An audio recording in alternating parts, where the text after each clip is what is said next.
U.S. President Donald Trump says he's still ready to meet with Russian President Vladimir Putin despite Putin's refusal to include Ukrainian President Volodymr Zelenskyy in a proposed summit.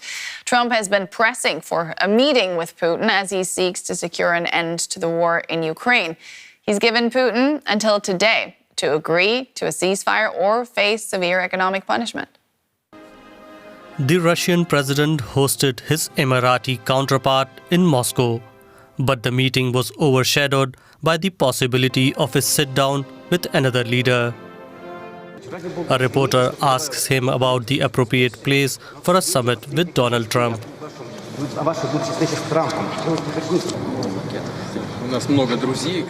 We have a lot of friends that are ready to help us organize such an event.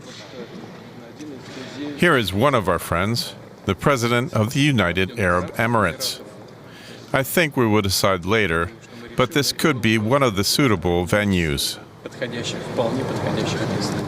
Then comes a question about the chances of a meeting with the Ukrainian president. I've been repeatedly saying that I, in general, have nothing against it. This is possible. But before that, certain conditions should be created. And unfortunately, we are still far from creating such conditions.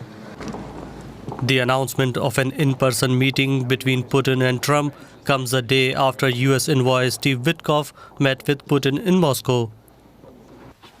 Trump briefed the Ukrainian president and European leaders on that meeting. We discussed what was said in Moscow. It seems that Russia is now more inclined to agree to a ceasefire. The pressure on them is working. But the main thing is that they do not deceive us or the US in the details. That's exactly what Ukrainians in the capital Kiev say they are worried about. I don't trust Putin. I don't think he's taking this meeting seriously. He'll never make peace. He needs Ukraine. He wants to conquer it, so I don't think anything good will come out of this meeting. It seems to me that to trust Putin is to not respect oneself. He understands everything only from a position of strength. I live in Kherson. I lived there during the entire occupation. I saw how they keep their word. If Putin and Trump do meet in the coming days, it will be the first time they hold face-to-face talks in 6 years. Frank Ledwidge is a military expert and senior lecturer in strategic studies at Portsmouth University. He joins us tonight from Kyiv. Frank, welcome back to DW. So, a summit on the horizon. What's the situation on the front lines right now? Well, good evening, Nicole. There are currently several major battles taking place, notably in the southeast, of course, and to a lesser extent in the northeast, where the Ukrainians are holding the Russians away from Sumy. But further to the south, particularly in and around the city of Pabriks, a very ferocious battle is raging now, with the Russians attempting to surround and close the salient they have there. This is a vital battle. It's not decisive, but it's very important. And as we speak now, that fighting is taking place, but as it has been for the last 6 months.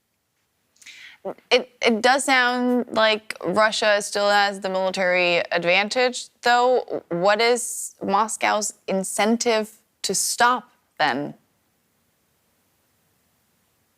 Well, very little. They have the upper hand to the extent that they're pressing the Ukrainians backwards, continuing to apply military pressure, sustaining great casualties, but imposing them in this war of attrition. And that they have the resources to continue.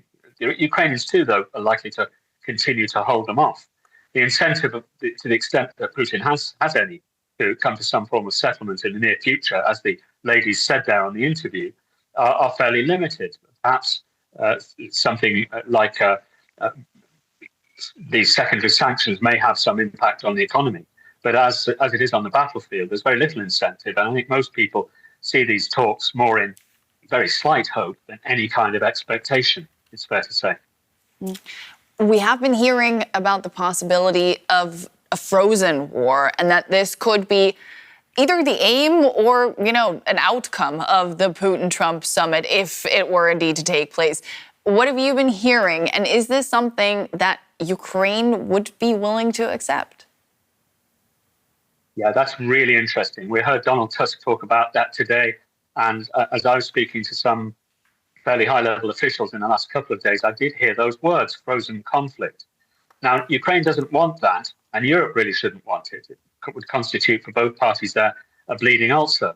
But in the absence of better alternatives, that may be an acceptable, I won't say outcome, but part of a process, which would involve Ukraine accepting as a matter of reality that a certain amount of territory, remembering, of course, that they already hold, that the Russians hold only 18% of Ukraine, will be temporarily lost. I think the Ukrainians might be prepared to accept that for the purposes of a ceasefire at this stage. But they've no expectation, I think, that Putin either will, A, comply with any conditions over the next few days, or indeed will come to any sort of agreement. I think they expect the fighting to continue over the summer as Putin presses forward to see if he can gain any sort of decisive advantage before the winter closes in. What kind of an impact would a frozen war have on Ukrainian and broader European security? Yeah, this comes back to that term, bleeding ulcer, that Napoleon used in one of his campaigns, actually, in Spain. And it would constitute, I think, a real burden on Europe, which Ukraine does expect, and with very good reason, to come to its aid in very great measure. It would also be a burden on Ukraine. That said, what is likely to happen in the event of such a conflict, and the better end of which, of course, would be the South Korea-North Korea outcome, or even the North-South Cyprus divide, neither of which are hot conflicts, and neither of which provide, well, anyway, we could get into the details, but that's not the place. But that would be the sort of better end. But either way, Ukraine would continue to fear and sustain continuing Russian hybrid attacks as Russia presses forward its campaign, which is highly unlikely to stop, against European democracies, on which, of course, they are the front line now and have been for the last three and a half years.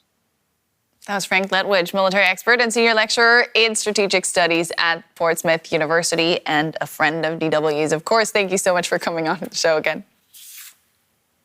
Thank you. Meanwhile, a new opinion poll suggests that support for the war effort among Ukrainians has drastically declined in recent months.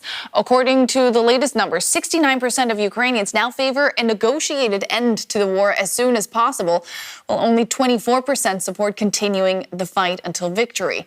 This is a complete reversal from 3 years ago. The poll also suggests that feelings about Kyiv's most important ally have sharply deteriorated, with approval of U.S. leadership dropping to just 16%, down from 66% back in 2022.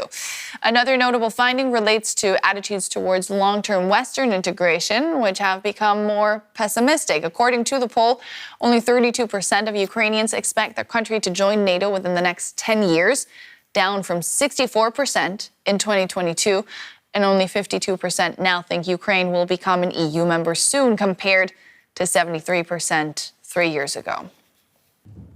Artis Pabriks is an academic and the current chair of the Northern Europe Policy Center. He joins us from Riga. Welcome to DW. Now, today is Donald Trump's deadline for Russia to reach a peace deal with Ukraine. That obviously hasn't taken place. So what happens now? Well, everybody is waiting for possible meeting. Will it happen or not?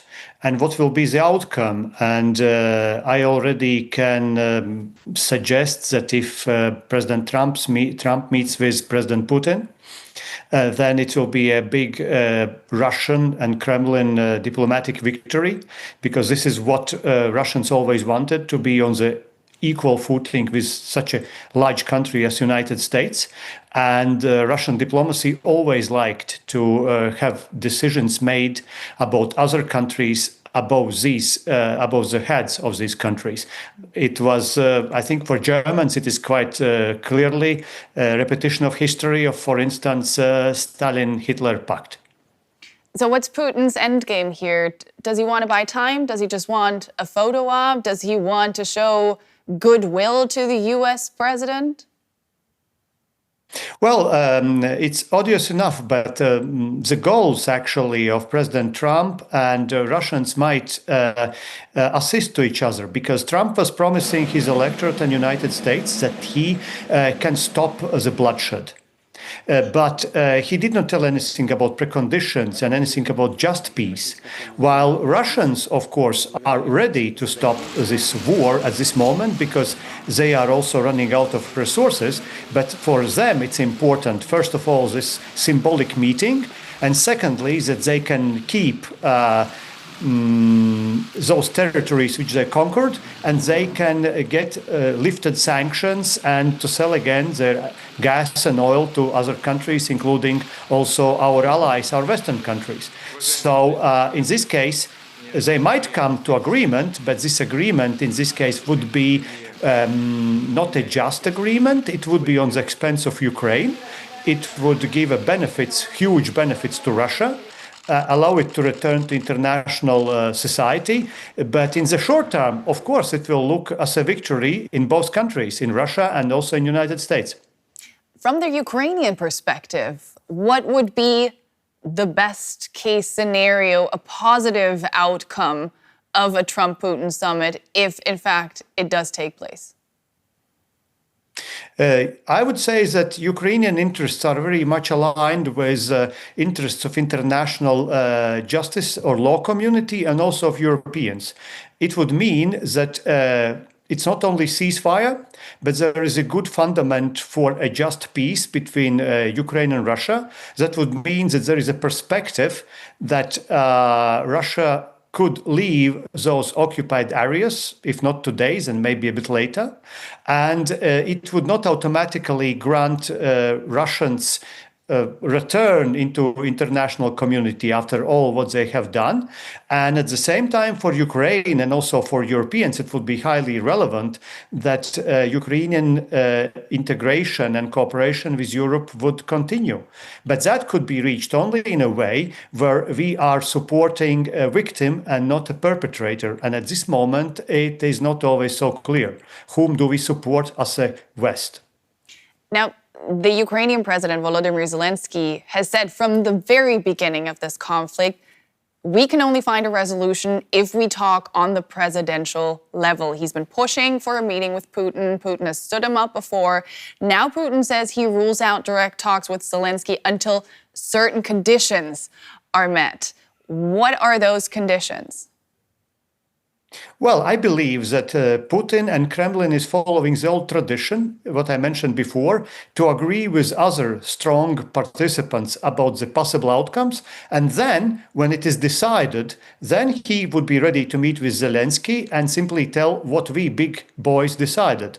That would be the preferable Russian position. So obviously he is not going to meet with Zelenskyy until it's not clear how the meeting will go with United States President Trump. That leaves Ukraine in a very difficult position. That was Artis Pabriks of the Northern Defense Policy Center. Thank you so much for all those insights. Great speaking to you today. Thank you.